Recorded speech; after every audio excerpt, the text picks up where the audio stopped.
had helped to foment the French Revolution, while the Reverend Jedediah Morse, the father of Samuel B. Morse, who invented the telegraph, declared that Jefferson was an Illuminatus.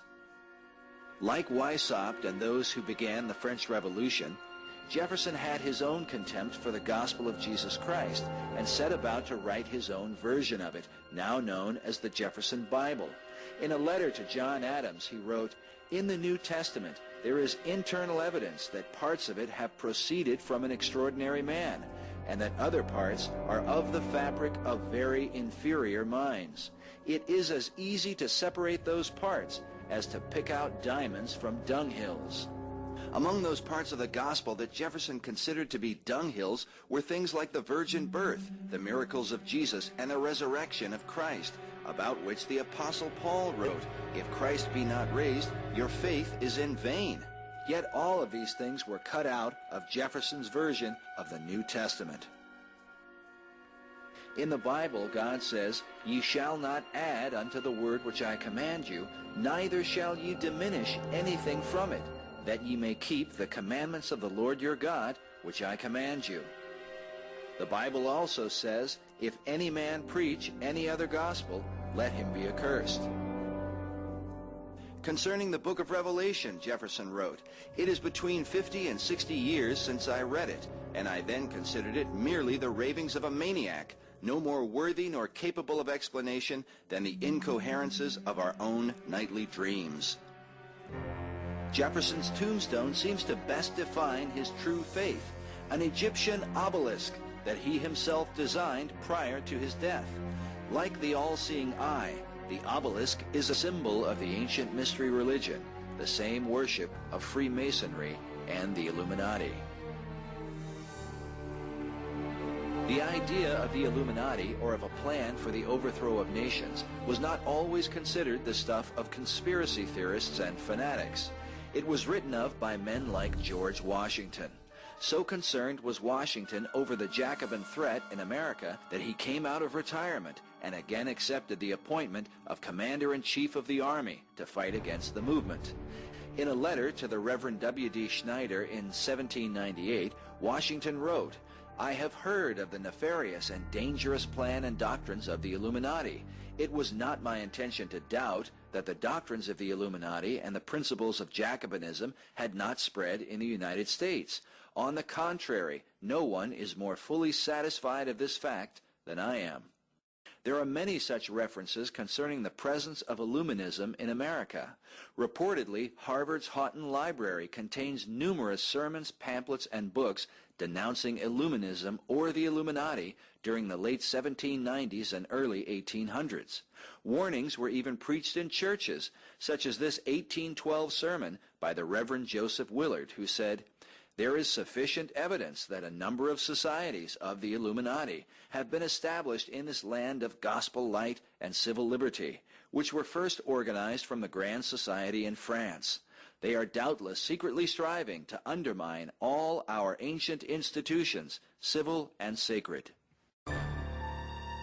In 1885, Monsignor George Dillon wrote, "Communism is but a form of the illuminated masonry of Weishaupt." The Russian Revolution, like the revolution in France, is often portrayed as the noble struggle of just men desiring to overthrow an unjust monarchy. But as with Weishaupt and his inspired French revolt, a conspiracy against God is to be found at the very heart of it. In his book, Marx and Satan, author Richard Wurmbrand exposes the truth about the man most credited with the communist idea. Marx began his life as a professing Christian, even writing a poem titled "The Union of the Faithful with Christ in Favor of Christianity." But by the time he finished high school, somehow his heart had turned. In another poem he wrote, "I wish to avenge myself against the one who rules above." In a poem titled "Pale Maiden," Marx wrote, "Thus heaven I forfeited, I know it full well, my soul once true to God is chosen for hell." But Marx was not alone in his thoughts of damnation. He surrounded himself with like-minded fellows at the Internationale, a working man's association with a secret agenda. French historian E. Freiberg wrote, the Internationale everywhere found support in Freemasonry, while author William T. Still writes that the Internationale can hardly be viewed as anything but Illuminized Masonry in a new disguise. Among Marx's comrades were men like Mikhail Bakunin, who wrote, "The evil one is the satanic revolt against divine authority. Satan, the eternal rebel, the first free thinker, and the emancipator of worlds." Then there was Pierre-Joseph Proudhon, who wrote, "Come, Satan, slandered by small and by kings. God is stupidity and cowardice. God is hypocrisy and falsehood.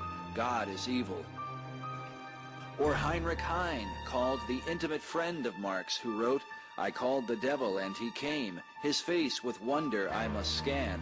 He is not ugly, he is not lame. He is a delightful, charming man." Wurmbrand writes that Marx and his comrades, while anti-God, were not atheists as present-day Marxists claim to be. That is, while they openly denounced and reviled God, they hated a God in whom they believed. When the revolution broke out in Paris in 1871, the Communard Florins declared, "Our enemy is God. Hatred of God is the beginning of wisdom." Marx greatly praised the Communards, who openly proclaimed this aim. Such was the thinking of the men whose influence would change the world through communism. As Nesta Webster wrote, the Internationale became simply an engine of warfare against civilization. Just as the Jacobin Club had openly executed the hidden plan of the Illuminati, the Internationale, holding within it the same terrible secrets, carried on the work of world revolution. This revolution would next enter into Russia to overthrow Tsar Nicholas II and his family, who were brutally murdered on July 17, 1918. As with the French Revolution, the powers that took over were far more bloodthirsty and cruel than any monarch in Russia's history.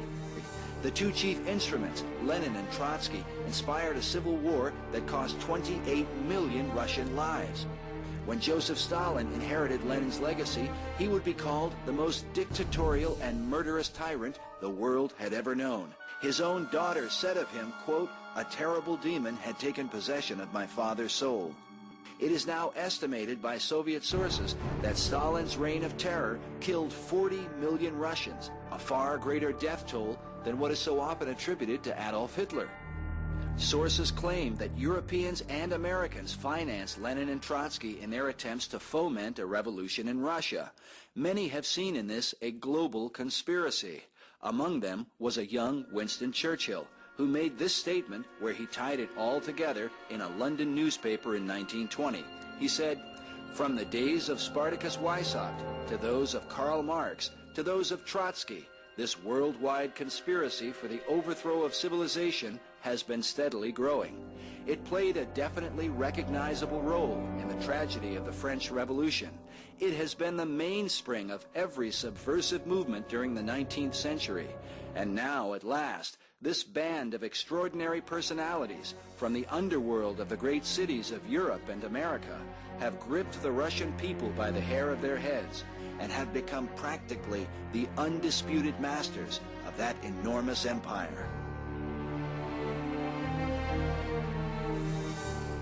Yet in 1945, Churchill would be among the three leaders at the infamous meeting at Yalta, an historic event that many argue was a gigantic push for the New World Order. Is it possible that somehow Churchill's youthful convictions changed 25 years later? For now he would sit in support of the very movement he sought to expose. The Soviet Union, under the bloody leadership of Joseph Stalin, was given power over half of Europe, a decision that would later lead to the murder of countless millions. It is said this was largely due to the efforts of Franklin D. Roosevelt. FDR was also responsible for putting the Masonic seal on the back of the U.S. dollar bill, with the all-seeing eye and the words Novus Ordo Seclorum, translated by many researchers as the New World Order. The Reverend Jim Shaw, a former 33rd degree Mason who left the order and wrote his book titled The Deadly Deception, was interviewed by a reporter in 1989. We read that, concerning the famous picture at the Yalta Conference, Reverend Shaw said, "And there they were, Roosevelt, Churchill, and Stalin, all three Masons." Some may suggest that Yalta was simply the poor judgment of men who did not